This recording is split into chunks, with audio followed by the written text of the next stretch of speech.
کیا آپ نے کبھی غور کیا کہ اسلامی تاریخ کا آغاز ہجرت کے سال سے کیوں ہوتا ہے، جبکہ نبی کریم صلی اللہ علیہ وسلم کی ولادت ہجرت سے 53 سال پہلے ہوئی؟ جشن میلاد منانے والے خصوصی طور پر توجہ دیں۔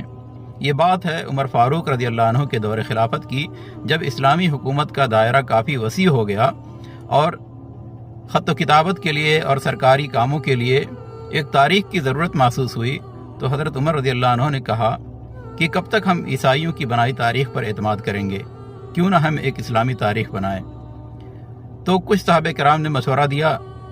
کہ عیسائیوں کی طرح نبی صلی اللہ علیہ وسلم کے ولادت سے تاریخ کا آغاز کیا جائے، اور کچھ صحابہ کرام نے مشورہ دیا کہ نبوت کے سال سے